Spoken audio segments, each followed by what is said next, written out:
Olá, muito boa tarde, bem-vindo ao programa Tarde já no nosso terceiro momento. Nosso entrevistado agora é o excelente doutor Tiago Carvalho dos Santos. Sibeli, fala um pouquinho da trajetória da biografia desse minuto, já voltamos no nosso tema de direito imobiliário, e muito mais. O Dr. Tiago Carvalho dos Santos é advogado, especialista em Direito e Negócios Imobiliários, gerente jurídico na Diretoria de Gestão de Patrimônio Imobiliário da Secretaria de Estado da Administração. O que é esse direito imobiliário? Tão falado. Boa tarde a todos. Primeiramente, gostaria de agradecer pelo convite, pela oportunidade de falar para esse público seleto, esse público de qualidade do programa, né? E respondendo à sua primeira pergunta, o direito imobiliário é um ramo do direito que ele é novo em relação ao Piauí. Começou o Piauí se preocupar agora com o direito imobiliário, né? Porque antes ficava genérico, englobando no direito civil, direitos reais, e hoje é um tema que está em ascensão, principalmente pela necessidade das regularizações dos imóveis, né? Na atualidade, os imóveis não basta mais a pessoa ter aquela posse, aquela, como se pode dizer, não ter o registro, a matrícula no cartório de registro de imóvel. Hoje, nosso cotidiano, os negócios imobiliários, para ter segurança sobre o imóvel, precisa realmente estar todo legalizado. E o direito imobiliário surgiu para isso. Ele regulamenta todas as transações imobiliárias, seja o direito condominial, a questão da compra e venda do imóvel, incorporação imobiliária, que se trata daqueles casos em que a pessoa compra o imóvel na planta, né? E aí toda esse tipo de negócio está dentro do direito imobiliário. Quais são os cuidados necessários antes de fazer essa compra para não ter nenhuma frustração? Olha, o imóvel, quando a pessoa decide adquirir um imóvel, é assim, envolve tanto um sonho, né? Envolve o sonho da pessoa, na qual trabalha uma vida inteira. A pessoa, às vezes, trabalha a vida inteira para ter o imóvel próprio, a casa própria. É o sonho de muitos brasileiros. E o cidadão não pode, assim,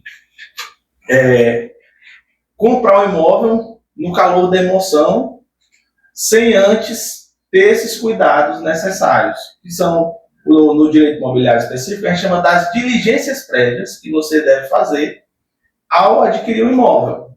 Muitas vezes você chega em corretoras, em eventos, e é pressionado a assinar um contrato ali na hora, sem ter oportunidade de refletir. As empresas, às vezes as imobiliárias, fazem aquela pressão, né, para que os imóveis você adquira ali no calor da emoção. Porém, você deve seguir um passo a passo de diligências que você deve fazer, consultar um advogado especialista na área para evitar problemas de fazer uma compra e o sonho se tornar o grande pesadelo da vida da pessoa. Então, são várias as diligências, seja na pesquisa da documentação do imóvel, da pessoa que está vendendo o imóvel e também da regularidade, a credibilidade, se o imóvel for na planta, da credibilidade daquela construtora. Então é importante pesquisar o histórico tanto do imóvel como da pessoa que está vendendo, que é o proprietário, e às vezes até do intermediário. Isso evita problemas e o grande sonho de ter o imóvel, de ter a casa própria, se tornar um pesadelo. Então é extremamente necessário fazer essas avaliações prévias antes de assinar. Essas são as precauções, porque depois o advogado também é um suporte para remediar, mas é melhor prevenir do que remediar. Então, em que situação esse contrato de compra e venda do imóvel pode ser anulado? Se não deu certo, anulado, se não quer mais esse imóvel? olha, são várias as situações, né? Não é mas o problema recorrente é sobre estrutura, qualidade do produto que foi empregado, a qualidade da construção de que você adquiriu. Você, às vezes, vai adquirir um imóvel, você entra naquelas plantas projetadas, né? O planejado, que já é feito para ser uma amostra do imóvel. Ou então, você vê o imóvel maquiado. Então, o grande problema de anular é a estrutura do imóvel. Assim, você adquiriu o imóvel e ele não está nos padrões que você esperava. Pode vir vícios ocultos, ou seja, que não é aparente no primeiro momento. Então, se o imóvel, aparentemente, depois que você passou a mudar para o imóvel, adquiriu o imóvel, começa a aparecer rachaduras, começa a estrutura do imóvel mesmo não foi bem planejado, questão hídrica, né, do esgotamento. Então, tudo isso são problemas que podem anular um contrato. E com relação ao imóvel na planta, as situações são outras. Às vezes você assina o contrato e, no decorrer do contrato, percebe-se que não era aquilo que você assinou no primeiro momento que foi lhe apresentado.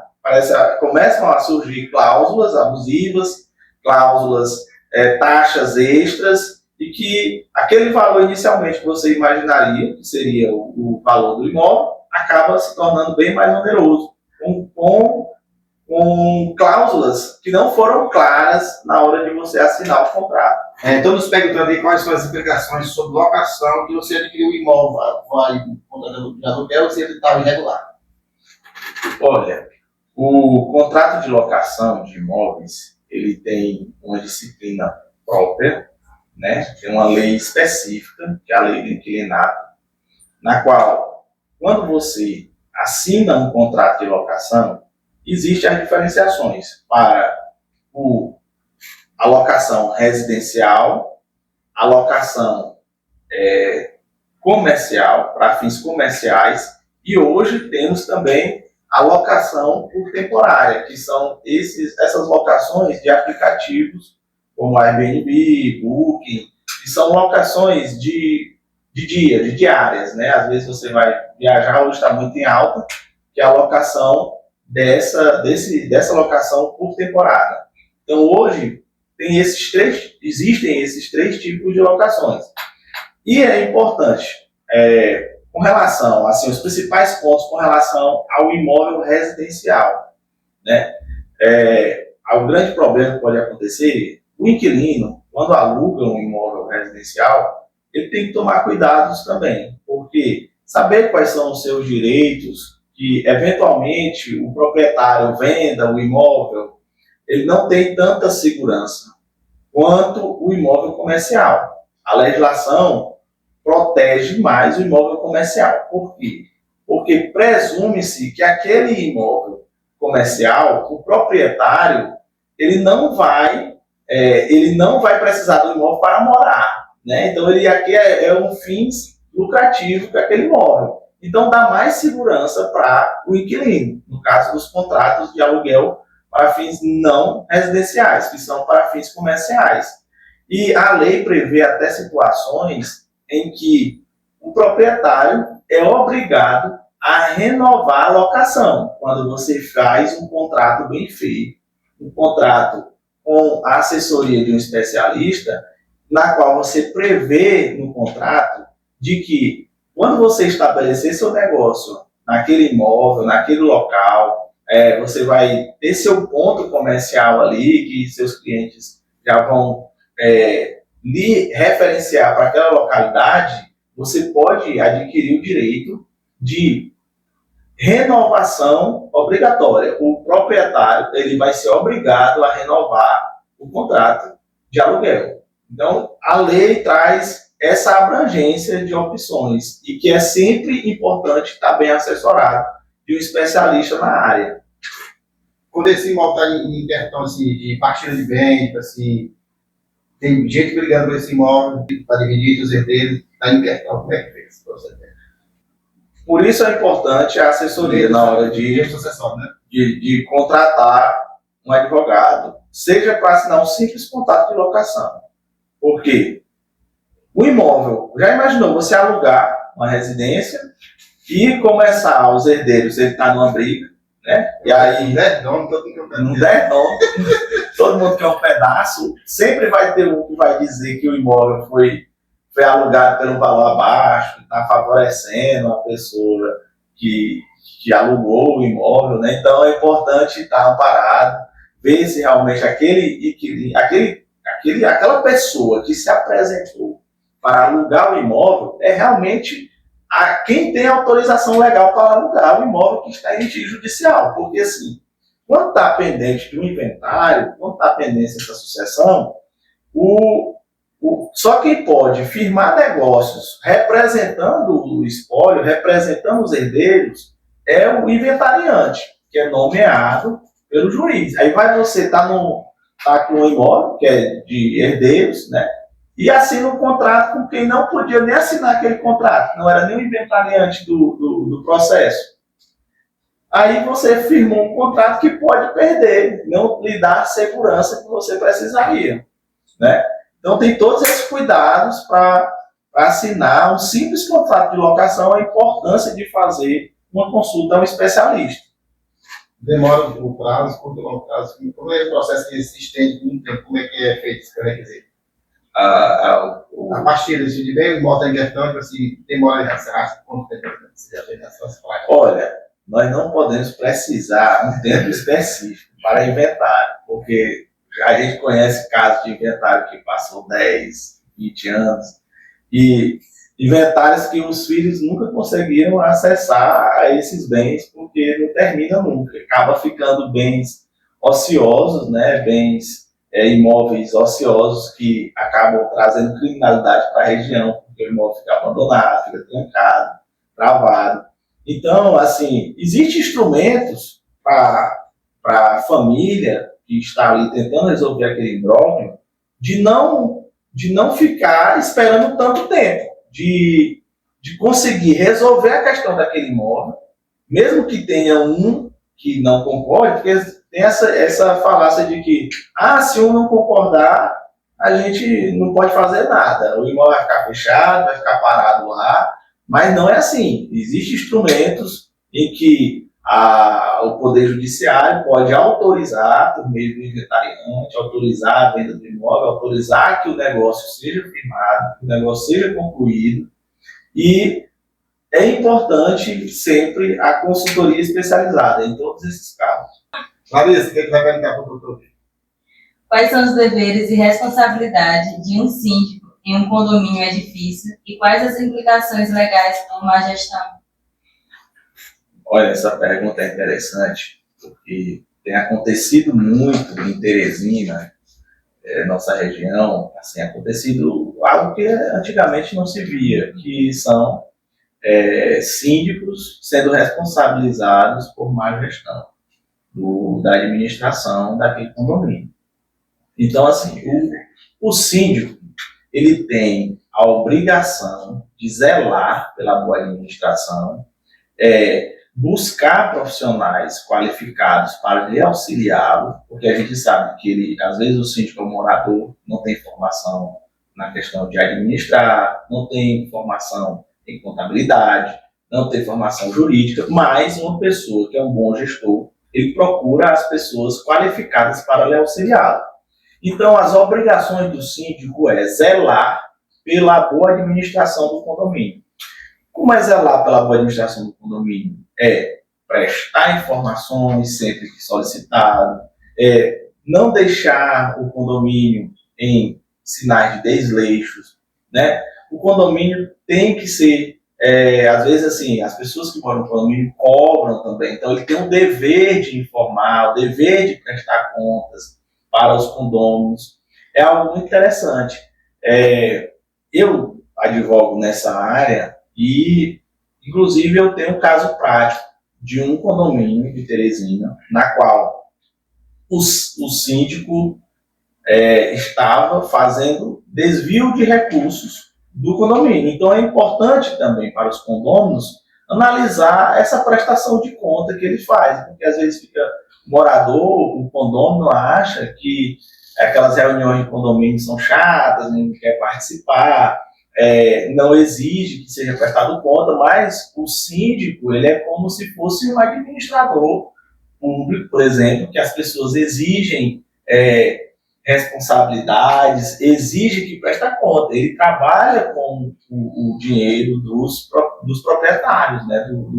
Aquelas pessoas que moram naquele condomínio, elas pagam a taxa e quem administra esses valores é o síndico. Então, o síndico tem que prestar conta para aquelas pessoas. E nesse condomínio específico, descobriram que o caixa estava zerado e, ao analisar a contabilidade, o síndico estava transferindo valores para sua conta pessoal do condomínio. Isso numa monta que não chegou a 100 mil, mas foi quase 100 mil reais. Né? E temos o caso famoso também, Teresina, que estava mais de milhões no condomínio de luxo. Né? Foi mais de milhões. Então, é importante essa fiscalização. E são responsabilidades. O síndico pode ser responsabilizado por isso, pela má gestão. Ele pode ser responsabilizado tanto civilmente para devolver o valor que ele desviou ou eventualmente algum prejuízo com algum contrato que ele assinou em nome do condomínio, ele vai ser responsabilizado e pode ser investigado, se for caso de desvio, até na esfera criminal também. Nesse caso que eu trabalhei foi para recuperar o valor que foi desviado, que chegava quase em 100 mil reais, e também atuei como auxiliar do Ministério Público, que denunciou formalmente como crime, né, o crime de desvio, né, o crime de apropriação indébita, porque ele tinha esse poder de administrar o valor e desviou, apropriou-se indevidamente do que não era dele. Né?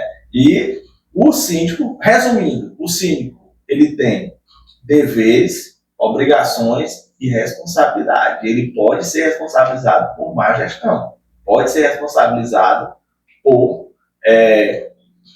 não cumprir o seu papel. Então é importante, extremamente sério, quando a pessoa assumir essa responsabilidade. Às vezes, já vi também, condomínio que eu atuei, de fechamento de contratos mal redigidos, contratos em que deixou o condomínio numa situação vulnerável, em reformas dos prédios, dos blocos, né? São contratos de valores altos e pode trazer prejuízo. Então, o síndico tem responsabilidade com relação à sua administração. E os condôminos podem fiscalizar, podem fazer auditorias nas contas e, assim, buscar que o dinheiro coletivo, o dinheiro daqueles condôminos seja preservado, seja usado da maneira correta. Desapropriação pública. Onde é que entra o direito imobiliário? Nas desapropriações, o seguinte: desapropriação é um conceito jurídico de quando o poder público, seja a União Federal, seja o Estado, seja o município, poder público, ele pode adquirir um imóvel de particular, mesmo que o particular não queira vender. O particular, nesse caso, desapropriar o imóvel é uma compra compulsória. Ou seja, você vai dizer: Tiago, mas o meu direito de propriedade, ele não é absoluto? Não existe direito absoluto no Brasil, assim, absolutíssimo, que não tenha as exceções. Então, o direito de propriedade, ele é relativizado nessas hipóteses em que o poder público necessita de um imóvel para construir um equipamento público, na qual o interesse da população, o interesse coletivo, vai prevalecer sobre o interesse daquele proprietário do imóvel. Por exemplo, assim, quer fazer uma ponte, o poder público quer fazer uma ponte. Os proprietários daqueles imóveis, tanto de um lado como do outro, onde vai precisar abrir os canais de acesso, ele vai ser desapropriado. O poder público vai... O imóvel local, né? E aí é interessante. não é uma permuta. Quando o poder público vai desapropriar, ele deve indenizar previamente em dinheiro.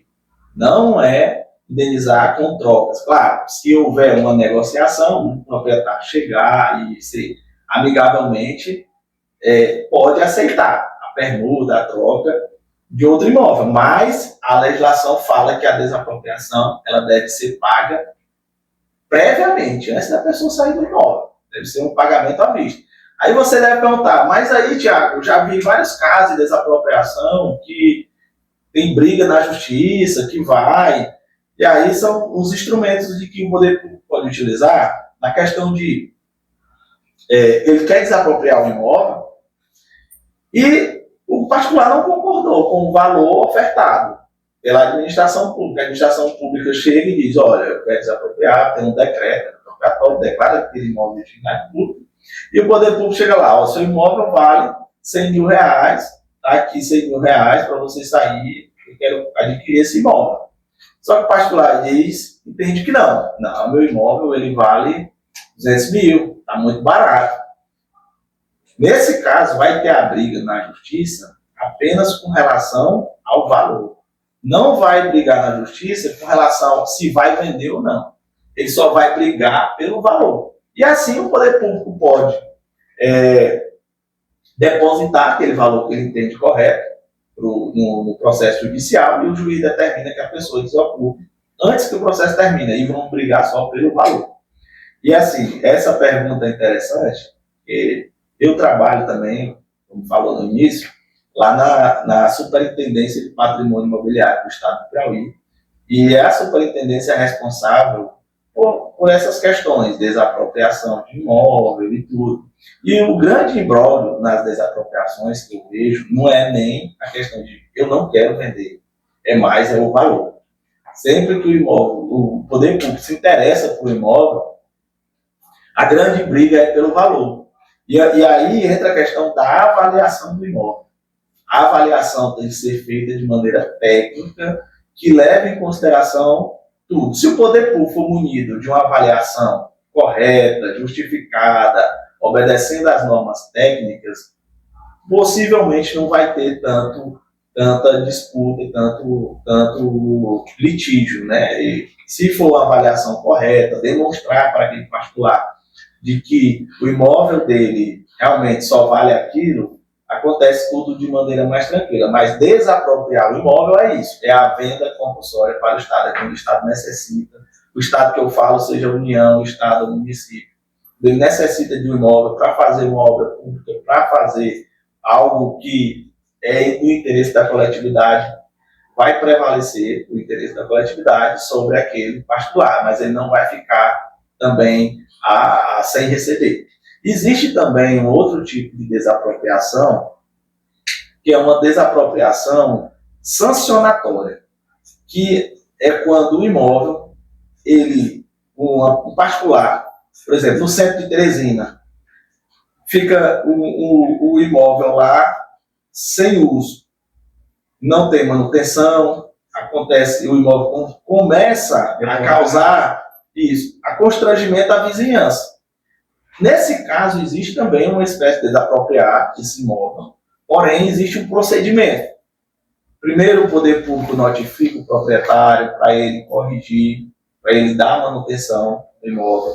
Se ele não der essa manutenção, persistir lá abandonado, o poder público começa a aumentar o IPTU dele. O poder público vai, pois aqui seu IPTU vai ficar mais caro, ele vai aumentando, até chegar a certo ponto em que não cumpriu, mesmo com o IPTU mais alto, ele continuou lá sem dar finalidade àquele imóvel, ficou lá abandonado.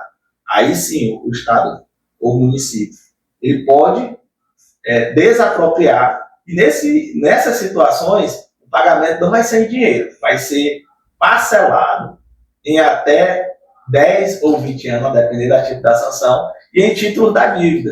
Ou seja, é como se fosse um título público, que o resgate seria só de ano em ano, tá entendendo? Não é em dinheiro, vai ser em títulos da dívida pública, que são títulos do Tesouro, que tem valor monetário, mas não é o dinheiro depositado na conta, como é no outro tipo de desapropriação. Então, Existe a desapropriação normal para uma obra, para uma finalidade pública, e existe também essa desapropriação que é a sanção, né, em que a pessoa ela vai ser desapropriada porque ela está descumprindo uma norma, e uma maneira do poder público fazer com que ela corrija é desapropriando, porque a coletividade, a vizinhança merece mais respeito do que aquele que tem a propriedade lá e não está cumprindo a função social daquela propriedade. Vamos pincelar um pouquinho nas causas contratual versus financiamento. O que pega mais? Financiamento, o cara não recebeu o imóvel no tempo devido, onde ele pode reclamar? Olha, adquirir o imóvel pode ser um contrato diretamente com o vendedor, seja ele uma construtora ou incorporadora, e também pode também adquirir um imóvel através do financiamento, na qual entra um regramento específico, que é a alienação fiduciária, na qual o próprio imóvel fica como garantia. O proprietário do imóvel recebe o valor, o banco paga e você fica devendo para o banco. É uma propriedade em que vai ser passada para o banco e você vai ser... o banco compra o imóvel e vende. Por isso que ele fica como garantia. Tá entendendo? A gente pensa que quando financia o imóvel, o financiamento, você não é o proprietário. O banco fica como um proprietário ali escondido, por trás. O imóvel é seu, mas até a quitação o imóvel é do banco. Por isso que, não pagar a prestação, o imóvel pode ser leiloado sem precisar da justiça. Pode ser diretamente um procedimento feito no cartório. Então, temos que ter esse cuidado do financiamento, que traz mais segurança para o sistema financeiro, principalmente as financiadoras são os bancos, e um contrato de compra e venda, na qual as cláusulas são discutidas diretamente com o vendedor. Já no financiamento, quem está comprando não tem muito poder de discutir sobre as cláusulas, né? É um contrato de adesão. Ou você adere ou não compra. Então, o consumidor é mais vulnerável nos financiamentos do que na compra direta, né, com o proprietário, porque você pode discutir as cláusulas, pode discutir a forma de pagamento, o prazo de pagamento e eventuais responsabilidades, caso alguma das partes descumpra o contrato. Mesmo que ele pode ver que o juro seja abusivo, mas ele está preso no banco e não vai fazer nada. Olha, aí vem outras coisas, a questão da revisão do contrato de financiamento. Como eu expliquei, que esse comprador está em uma situação de vulnerabilidade, independente se ele está numa situação de que vai pagar muito juro, ele vai assinar. Porque ele não tem outra opção. Ele quer adquirir aquela moradia. E a legislação do consumidor, o Código de Defesa do Consumidor, ele é aplicável nos negócios imobiliários. Então, caso seja detectado cláusulas abusivas, principalmente nesses contratos em que as partes não são prioritárias, não são paritárias, o grande e poderoso banco contra o consumidor, e na qual o consumidor ele se sentiu meio que não tinha sem opção, não pode barganhar, não pode discutir cláusula, ou ele aceita ou ele não consegue o crédito. Eventualmente, ele se sentindo que está o contrato abusivo, ele consulta um especialista, o especialista analisa esse contrato e vê se realmente se está dentro do padrão exigido pelo Banco Central. Se não estiver dentro do padrão, ele pode pedir a revisão do contrato e pode ter situações de até diminuir o valor da parcela significativamente, por meio de juros abusivos. Às vezes não é nem só, né, nem juro, às vezes também são taxas, pode ter taxas abusivas, né? Não é só o juro que pode ser abusivo. Explica um pouquinho para nós essa sigla LGPD, proteção de dados, mas o que ela representa? A LGPD é a Lei Geral de Proteção de Dados, né? A Lei Geral de Proteção de Dados, ela também é aplicável nos negócios imobiliários, principalmente com construtoras, corretoras, na questão dos contratos. Quando você vai fazer um contrato, as partes têm acesso a dados sensíveis, né? Seja do comprador, seja do vendedor, dados sensíveis, que são os seus dados pessoais.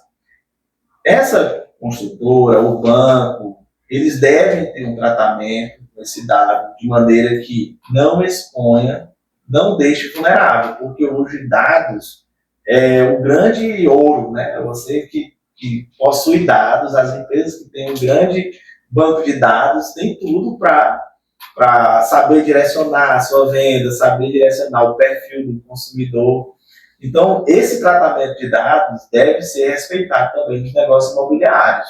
As empresas, as construtoras, as corretoras devem obediência à LGPD e devem prevenir com que não haja exposição dos dados dos seus clientes. Larissa, novamente, o que tu quer saber do doutor Vitor? Pode explorar que o homem sabe tudo. Aí. Eu queria saber, em uma transação de compra e venda de imóvel, quais documentos o vendedor deve obrigatoriamente fornecer ao comprador para assegurar a idoneidade da operação e evitar fraudes? Ótima pergunta da Larissa, viu? É uma pergunta interessante, porque assim, todo mundo tem um CPF. O seu veículo é cadastrado em algum órgão, que é o Detran. Só é proprietário do veículo quem é proprietário no Detran. Da mesma forma, o imóvel tem um lugar específico de ter o seu cadastro. E ele tem um CPF também. Então, quando você vai adquirir um imóvel, o documento importante, o mais importante, o documento master, o CPF, é a matrícula no cartório de registro de imóvel. Ao fazer qualquer transação, é importantíssimo ter acesso a esse documento atualizado. A matrícula do registro de imóvel. Todo imóvel é para ter uma matrícula. Esse número da matrícula é o CPF do imóvel. E lá vai constar todo o histórico do imóvel. Por exemplo, se aquele proprietário está sofrendo uma ação de cobrança, tem que ver se já não consta lá na matrícula uma penhora. Porque na hora de penhorar o imóvel, não vai lá, não tem como ir lá, o oficial de justiça ir lá e bloquear aquele imóvel. Não, você não vai mais entrar. Não, não é assim. Ele bloqueia a matrícula, ele prende a matrícula. A matrícula não vai poder ser transferida enquanto não pagar aquela dívida que o imóvel está garantindo, né? Então, é importantíssimo. Na matrícula vai ter todo o histórico, vai ter os antigos proprietários, de quem aquela pessoa adquiriu o imóvel, vai ser o histórico do imóvel. Então, o documento master, o documento essencial na hora de adquirir o imóvel é a matrícula. A matrícula é para ter todo o histórico do imóvel. Então, é importantíssimo verificar esse documento. Chegou uma pergunta para a gente, de um seguidor da oferta, ele quer saber, após a quitação, assim, o cara não quer fazer o documento, não quer mexer com a escritura, cara, qual o risco de eu perder esse imóvel? Não? Existe sim esse risco, e é um risco que está acontecendo cada vez mais recorrente, né? Após a quitação do imóvel, porque assim, geralmente as transações, o pessoal, a população em geral, quando vai adquirir o imóvel, faz aquele contrato de compra e venda, né? E pensa que aquele contrato de compra e venda é suficiente para lhe garantir a propriedade. Mas como eu lhe informei na pergunta da Larissa, é que tem que constar como proprietário na matrícula do imóvel. Não basta aquele contrato. E o que geralmente acontece? Você vai comprar um imóvel de forma parcelada, você só vai ser um proprietário na matrícula depois da quitação. Então, é importante que você leve para averbar na matrícula esse contrato para quando você quitar, você vai lá no cartório e faça o registro da quitação, né, para que você seja o proprietário. Então, tem que ter esse cuidado, porque enquanto você só averbou o contrato de compra e venda, você não é o proprietário. E isso é importante porque, uma situação prática, tem um cliente que tinha um imóvel assim, num valor razoável, e o poder público necessitou desse imóvel. Ele comprou, mas não registrou na matrícula. Ele fez só a compra, a escritura de compra e venda, e não averbou na matrícula. Quando o poder público foi procurar a quem pagar, na hora da desapropriação, estava o dono anterior. ele não teve o cuidado de consertar na matrícula. Aconteceu o quê? O Estado ficou sem saber a quem pagar. Por quê? Quando ele viu que o Estado começou a decretar aquele imóvel que ia desapropriar, ele surgiu no processo e disse: eu sou o dono. Porém, o Estado disse: eu não posso pagar para você, porque na matrícula, quem está constando como proprietário é a pessoa que lhe vendeu. Então, eu não vou saber se você quitou esse contrato. Eu não sei se... Eu não tenho a notícia. Então, você tem que, quando quitar o contrato, ir lá no cartório e informar que você quitou e que o imóvel agora vai passar a lhe pertencer. Então, tem várias situações de isso acontecer. Uma situação de um imóvel financiado, junto à Caixa Econômica, a nome do cidadão. Ele quitou, a Caixa abateu uma FGTS, uma quantia X, e esse imóvel, mesmo que ele faça a escritura, ele não corre risco de perder, não. Tipo assim, junto com a Caixa Econômica, seja um imóvel financiado, ele quitou esse imóvel, pegou um saldo dentinho, um FGTS, seja de uma forma, quitou. Pronto, debitou, o imóvel é seu. No momento atual, ele não pode fazer a escritura. Tem risco. Nesse caso aí, é muito difícil ter isso. Só eventualmente, como eu te falei, nesse caso da desapropriação. Sim. Mas o importante é que ele se programe para quando estiver perto da quitação, já se programar para fazer essa regularização da documentação. De imediato, assim, o imóvel lá, a pessoa mora, é um imóvel residencial, não vai ter litígio, não tem nada que eu vou fazer no imóvel. Agora, nesse momento, não vou fazer negócio no imóvel, ele não tem risco de perder. Porém, ele vai ficar impedido de fazer certas transações. Por exemplo, quando ele for vender, ele não vai poder vender se ele não passar logo para o nome dele. Vai ter que ter a escritura para passar para o nome da pessoa. Vai passar para o nome dele. Se ele quiser pegar um financiamento e botar um imóvel como garantia, eu quero investir no meu negócio, quero abrir um negócio, mas eu vou pegar um empréstimo, quero dar meu imóvel como garantia. Se ele não estiver constando como proprietário, o banco não vai aceitar que ele pegue esse empréstimo para investir, para botar no negócio, se ele não tiver legalizadozinho com a matrícula no seu nome, tudo regular. A nossa entrevista está repercutindo tanto que estão pedindo para ele falar de planejamento sucessório. Aqui no fundo da guerra grita, não. Hoje, o principal que eu estou trabalhando é na questão de planejamento sucessório. Muitas pessoas trabalham a vida inteira para ter aquele leque de patrimônio, de ter seus imóveis, né? O imóvel é um bem que, quando eu era criança, meu pai dizia: olha, o investimento mais seguro que eu posso fazer é comprar um imóvel. Ele dizia que ninguém poderia roubar o imóvel, porque ele está ali paradinho, e que era seguro, porque valorizava. Porém, a gente vê o grande problema dos inventários, né? Como transmitir esse patrimônio que eu construí para a minha família, deixar meus filhos amparados, e aí eles barram na questão do inventário.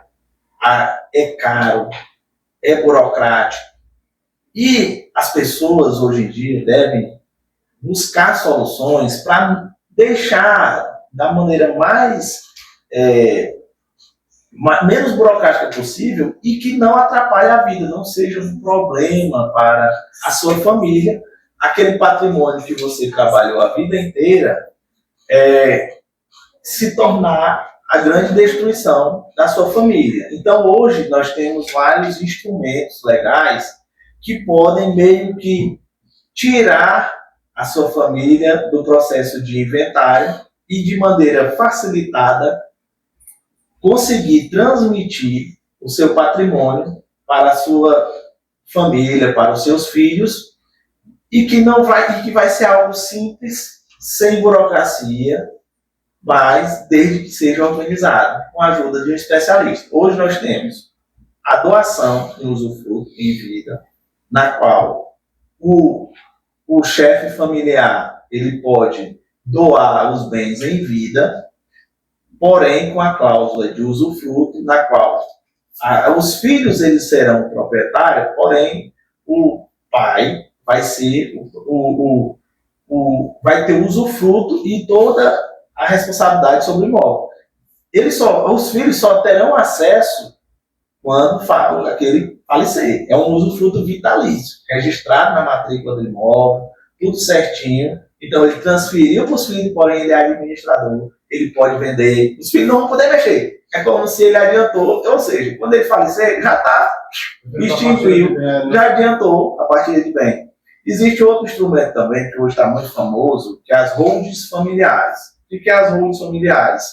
São empresas constituídas para administrar o patrimônio da família. A Larissa que vai casar, é importante fazer isso, né? Ter esse planejamento, né? Esse planejamento através de hold o patrimônio da família, ele passa a ser um patrimônio de uma empresa. É constituído-se uma empresa. Hoje os empresários, a maioria, os empresários que se prezam, estão fazendo isso, a hold. É uma empresa que vai administrar o patrimônio deles se transforma em cotas, ou seja, na divisão e na partilha não vai ter esse bem A ou B. Nós vamos avaliar os bens, esse imóvel vale 100, esse imóvel vale 200, esse vale 300, aí juntou esses bens, vão se tornar em valor de cotas e você também pode doar as cotas em usufruto. E já organizar como vai ser a transição da administração daquela empresa. Você sai do CPF e vai para o CNPJ. No CNPJ, fica tudo mais tranquilo na hora da sucessão.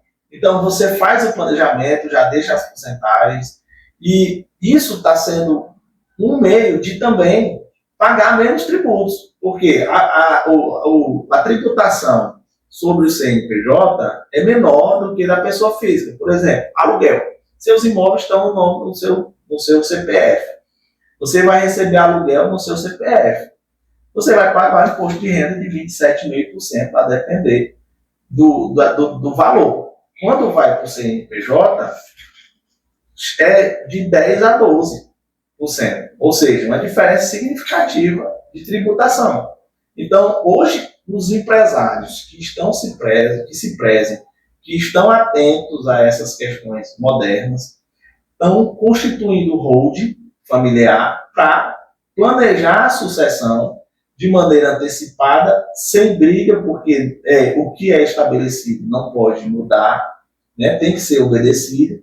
E a gente vê que hoje as sucessões de uma holding é bem mais tranquilo e mais barata, né? Bem mais tranquilo e mais barata. Sai para resolver. É uma forma de transmitir para a sua família aquele patrimônio de maneira segura que você juntou a vida inteira e quer deixar todos bem, todo encaminhado, a sua família bem encaminhada, já estruturada e sem briga. É o mais importante.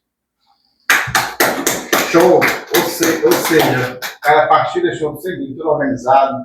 O Zé Filho com isso, a Maria Filho começa a outra casa. Pronto. E pronto.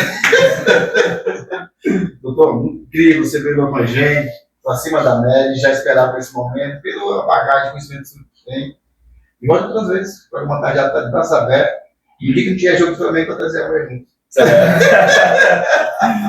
Obrigado. A gente sempre termina com essa lembrança legalzinha. Eu que agradeço a oportunidade, espero ter contribuído com os ouvintes, com os telespectadores, e estou à disposição. O programa já que agradece, a gente fechar esse sabadão, esse dia 13, dia da luz, dia de Santa Luzia, dia que muita gente faz aniversário, que a vida seja maravilhosa, que brilhe cada vez mais, e o senhor brilha com a gente.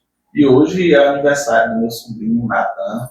Vou desejar os parabéns. No ar, a alegria que contagia. Programa Tardear, informação todo dia. Com Braga, oficial direto pra você. É conteúdo de verdade pra se entreter.